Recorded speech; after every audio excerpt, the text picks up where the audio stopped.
Nangs Reborn.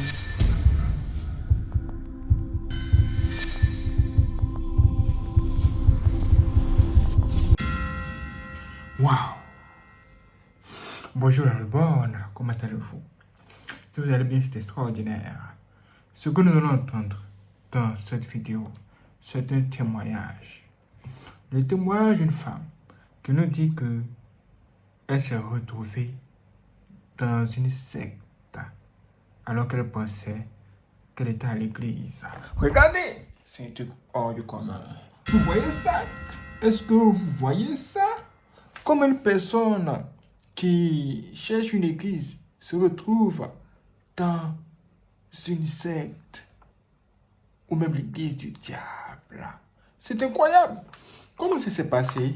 Elle va tout nous dire ici. Écoutez très attentivement. Si vous n'êtes pas abonné, abonnez-vous à la cloche et soyez prêts. Je me suis retrouvée dans une secte croyant que c'était une église. J'ai une amie qui aujourd'hui en Italie qui m'a mis en contact avec un de ses amis qui vivait dans le même pays que moi, un pays Maghreb dont je paye le nom. Ce monsieur lui-même chrétien, c'est vraiment un chrétien, mais lui-même s'est fait duper. Il m'a dit, j'ai entendu parler d'une église, viens, on va aller là-bas. Donc nous sommes allés, il a tenu ma main, il m'a amené, c'était le vendredi. L'église commençait à 14h et elle se terminait à 16h30. Donc nous sommes arrivés, à l'extérieur, ça n'a rien qui indique que c'est une église. C'est comme une simple maison. Mais quand vous entrez, il y a tellement de monde. Et ce monde, la majorité, c'est des jeunes. S'il y a 20 personnes, 18, c'est des jeunes. Et le dealer de l'église, ou c'est la dealer, ou c'est le dealer, je ne sais pas, c'est une dame, une vieille femme. Le jour où elle n'est pas là, ce sont ces deux filles qui coordonnent. Donc, ce jour, je suis arrivée, ma première fois d'y arriver, juste à l'entrée de la porte. J'ai senti, comme j'ai dit, à l'entrée, juste, comment on appelle ça, à l'entrée devant la porte, dès que je veux lancer mon pied à l'intérieur, j'ai senti comme une force qui m'a tenu derrière la tête, au niveau de la nuque là. J'avais comme l'impression qu'on me retirait quelque chose. J'étais tellement mal, j'ai eu des vertiges et je disais, aïe, cette chose m'appuyait encore comme s'il était en train de m'arracher. Donc j'étais tellement mal. Et le monsieur qui était avec moi me demande, ça va? J'ai dit, ça va. Mais j'étais mal. Après, je me suis calmée, je suis allée m'asseoir, j'ai demandé un verre d'eau, on m'a donné de l'eau. Et tous ces jeunes me disaient, bienvenue ma soeur. Oh, je disais, oh, j'étais tellement contente. Je disais, enfin, j'ai trouvé les servantes de Jésus-Christ dans un pays arabe. Et puis, on a fait les présentations, on m'a présenté, on a commencé, oh, ils ont commencé à parler. Et le problème, c'est qu'avec ces églises, ils ne vont jamais prêcher de la vérité. Ils sont toujours en train, ils cherchent des versets, quoi. Des versets pour dire, oh, tu es béni. Oh, ils ne vont pas vous prêcher la profondeur de la parole. Ils ne vont pas vous dire, voici des interdictions, voici la parole de Dieu, voici les commandements de Dieu. Non. Ils étaient toujours en train de chercher des petits versets. Non, c'était bizarre, quoi. Et tous les vendredis, après l'église, entre guillemets, on prenait la communion. Donc on apportait des petites tasses avec ou c'est le jus de raisin, c'est le vin, je ne sais pas quoi, avec des petits morceaux de pain. On faisait un cercle et on mangeait, on buvait. Et quand la leader, c'est le leader, vient prier, nous sommes là, moi-même je suis là, naïve, je commence à regarder tout. Et j'étais toujours en langue. Mais tous les jours, tous les vendredis, quand j'allais dans cette église, j'étais mal. J'avais comme l'impression que quelque chose me contrôlait derrière ma tête. Puis ils ont voulu savoir, connaître plus de moi, me demander d'où je venais, je les ai expliqué. Depuis combien d'années tu es là, j'ai dit. Et puis ils me disent, mais tu devrais aller voir ta famille. J'ai dit oui, mais j'ai pas encore d'argent. Quand j'ai dit j'ai pas encore d'argent, waouh, j'ai touché à quelque chose. Et puis ils ont envoyé un monsieur vers moi qui était comme, comment on appelle ça, un détective privé. Il était tout le temps en train de me poser des questions. Et moi, bêtement, je répondais. Vous êtes combien? Ta maman fait combien d'enfants? Donc on posait ces questions bizarres. Et moi, j'étais toujours là, je répondais. Et puis il me dit, nous allons sélectionner de l'argent, on va te donner, tu vas aller rendre visite à tes parents. Donc j'étais contente. Mais j'étais malade. Parce que chaque jour, j'allais dans cette église, mon état de santé s'empirait. Et à l'époque, je vivais avec un monsieur, j'étais dans la fornication, je vivais avec un monsieur dans la même maison. Il me disait, mais tous les jours tu deviens bizarre, tu es flou, tu es comme une vieille femme. C'est comme ça qu'il faisait. Et moi, je n'avais pas le temps. Je disais, tu es un vampire, tu as le mamata dans ton corps. Quand savoir que Dieu l'utilisait en quelque sorte. Tous les jours, j'allais dans cette église, j'étais mal. À chaque fois, on prenait la communion, je rentrais chez moi, mes amis.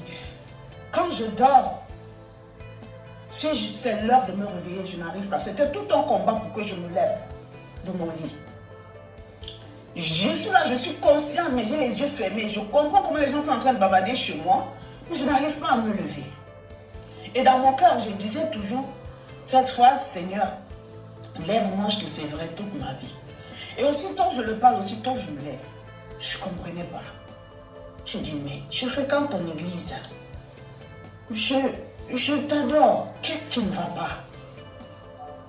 Tout le temps, ça me fait ce que se répéter. Maintenant, nous sommes arrivés au haut niveau. Ils ont organisé un séminaire. J'ai que le témoignage, il est long. Ils ont organisé un séminaire où on devait me présenter aux autres membres de l'église, puisque j'étais nouvelle. Et le séminaire, c'était un peu hors de la ville, c'était un peu long. Et moi, je les ai dit, j'ai pas d'argent, donc je ne sais pas comment je vais payer mon transport pour aller là-bas. Ils m'ont dit, t'inquiète, nous allons organiser une voiture qui viendra te chercher chez toi. J'ai dit, ok. Je les ai donné mon adresse. Et je suis rentrée chez moi, j'ai dit à mon ami, il faut que tu me donnes l'argent, je vais me faire belle puisque je vais aller au séminaire, il faut qu'on me voie belle. Il m'a dit, ok. 2 jours après, il m'a donné l'argent, je suis allée me coiffer, mais j'étais mal. J'étais toujours malade. Et mon ami me regarde un jour, à la veille, voilà, à la veille du séminaire, il était assis en face de moi, il était en train de manger. Et moi, j'étais devant lui, je le regardais, je venais juste de faire les tresses. On était en train de bavarder. Je sais même, je me souviens plus de quoi on était en train de parler. Il mangeait, il riait. Après, à un moment donné, il s'est arrêté de manger. Il m'a regardé, ses yeux sont devenus tout rouges. La question qu'il m'a posée, il m'a dit, comment peux-tu aller dans une église et tous les jours tu es malade? Penses-tu vraiment que le Seigneur est là-bas? Et quand il est revenu dans ses esprits, j'ai dit, hey, ça c'est pas lui qui a parlé. Il m'a regardé comme ça. J'ai mis le deuil. Parce que je suis championne dans les pleurs. J'ai commencé à pleurer. J'ai commencé à pleurer. Pourtant, ces gens m'avaient déjà appelé pour me dire, nous allons venir te chercher à telle heure. Et j'avais déjà donné mon accord, je les avais donné l'adresse. Là, j'ai fini de pleurer. Quand je me suis relevée là, j'ai éteint mon téléphone. J'ai fermé mon téléphone. Le lendemain, ils m'ont appelé, mon téléphone était fermé. Quand j'ai regardé l'heure, j'ai dit ok, à l'heure si le séminaire est fini, j'ai réallumé mon téléphone. J'ai trouvé les appels comme ça. Ils m'ont rappelé, j'ai décroché. J'ai sorti une histoire, quelque chose m'avait mis tellement que j'ai dit bon, j'ai eu des problèmes avec mon ami. Il a cassé mon téléphone, là présentement c'est le téléphone de mon ami, d'une copine que j'utilise. Il a crampé tous mes habits, donc je ne pouvais pas sortir. Je ne savais même plus ce qui s'est passé. Il m'a enfermé dans la maison. Ils m'ont demandé où tu es. J'ai dit, je suis à la maison. Ils m'ont dit que sors au Carrefour. Tu viens, on va te donner un peu d'argent de quoi acheter un téléphone. Il y a un qui m'avait donné, je crois, 50 €. L'autre m'avait donné aussi, je ne sais plus, je me souviens plus trop. On se voit vendredi à l'église. Non, j'ai dit oui. Je suis rentrée chez moi, j'ai changé de numéro. Parce que le Seigneur m'avait déjà parlé. Ils ne se sont pas découragés. Ils ont continué à m'appeler. À m'appeler. À m'appeler. Dieu est fidèle. Une semaine est passée. Ils se sont rendus compte que cette fille est au courant de quelque chose. Quand j'ai dormi un vendredi, je me souviens bien, c'était un vendredi parce que ce jour, tout était fermé. Et mon ami est allé à la réunion de tous les vendredis. J'ai dormi. Et dans mon sommeil, c'était ma toute première fois de voir ce qu'on appelle les flammes, l'enfer. Il était 15 h dans l'après-midi, je dormais. J'ai compris comment on m'appelait. Lève-toi. Le bruit était tellement fort que mon lit était au milieu des flammes. Les gens criaient. En dessous, les gens criaient. Je voyais du feu. Les gens criaient. La fumée montait. Et j'étais là. Chaque fois, je voulais me relever. Le Seigneur avait pris le visage de mon ami. Il était assis juste dans le lit où je dormais. Il me disait, ne te lève pas, reste couché. À chaque fois, je veux me lever, j'ai dit, laisse-moi passer, on m'appelle, il dit, non, reste couché, ne te lève pas. Tu te lèveras quand je te le dirai. Les gens criaient, wow, la flamme, tout ça, je sentais la fumée partout, mais je suis couché. Mes amis, j'étais morte où j'étais, mais personne ne pouvait imaginer. Si seulement je me levais. Si ce n'était pas l'intervention de Dieu, on me retrouvait morte dans ce lit. On dit, lève-toi. La voix était tellement grosse, quelqu'un sonnait tellement fort. Et le Seigneur à côté de moi me dit, reste couché. Il utilisait le visage de mon ami. Et puis quand tout s'est calmé, il a disparu dans ma vision. Après, dans le visible, j'ai suivi cette voix qui m'a dit, lève-toi maintenant. Quand je me suis levée, la maison tournait comme ça. Comme ça. Et les versets ont commencé à couler de ma bouche. Les versets que je n'avais pas appris. Le Saint-Esprit m'a possédé, commençait à intercéder à ma place. Mes pieds faisaient comme ça, tout mon corps tremblait. J'ai appelé un ami qui est chrétien aujourd'hui, qui est en Belgique. Marc. Il dit, gars, quand on va pas, viens à la maison, on va prier. Dès qu'il est entré chez moi, parce que lui, il a un don, il voit beaucoup de choses. Dès qu'il est entré, il a dit, hey! Puisqu'il m'appelle Ado. Ado, tu sors d'où? Hey! Il a mis dans sa bouche, il a commencé à prier à langue. Il m'a posé les mains, je me suis évanouie. Quand je me suis relevée, il dit, hey, Ado, on voulait te détourner. Alors, je n'avais rien expliqué. Le combat n'a pas été facile pour moi. Mais Dieu a combattu pour moi. Dieu a combattu pour moi. Le combat était vraiment long. Et j'avais appelé un frère en Christ aujourd'hui qui est dans Facebook, là, qui publie beaucoup. Baboulé. Je lui avais parlé de ça. Il m'a dit, fais attention à ta vie. Dieu t'aime. Moi, aujourd'hui, avec les églises, je ne peux pas aller dans une église. Je vais dormir, on vient bagarrer avec moi pour coucher avec moi. Pourquoi? Je vais dans une église, je rentre, je dors mal. On me donne les coups de poing la nuit. Pourquoi? Je dors chez moi. Je ne peux pas fréquenter une église où des pasteurs célèbrent des trucs de mensonges. Je préfère rester chez moi. Adorer mon Dieu. Partager la parole de Dieu avec 2 ou 3 personnes. C'est déjà une victoire pour moi. Les messages que je passe sur les réseaux sociaux, TikTok, ça édifie beaucoup de personnes. Moi, ça m'arrange. Doucement, je fais mon œuvre. Je suis une rescapée parmi tant d'autres. Beaucoup n'auront pas cette grâce. Alors faites attention.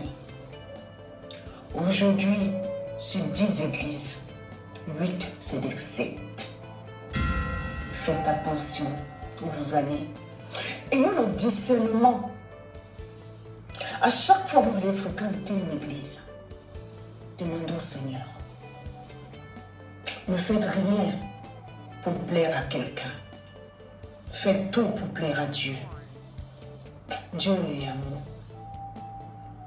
Aujourd'hui, beaucoup de gens meurent dans l'ignorance. Nous voyons des gens fréquenter des églises. Après, on attendait les mots. Oh, mais il était chrétien. Il adorait Dieu. Vous connaissez la source de son décès. Et beaucoup accusent des familles. Si j'étais morte dans ce lit, on devait dire, oh, sa famille, machin truc. L'ennemi travaille, mes amis. Faites attention. Dieu lui-même dit, beaucoup viendront à mon nom, mais ils ne seront pas de moi. Vous devez comprendre. Il dit aussi, beaucoup viendront avec des sectes dans l'église. Vous devez comprendre. J'ai vu la mort, mais Dieu m'a défendu.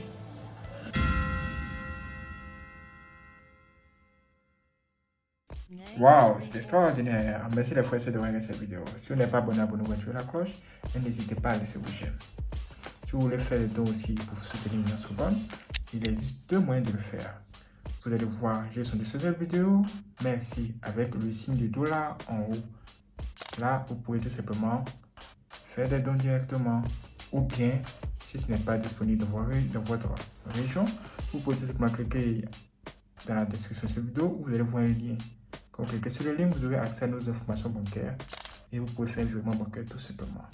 Merci les frères d'avoir regardé cette vidéo. Si c'est vous donne rendez-vous pour la prochaine vidéo, soyez prêts.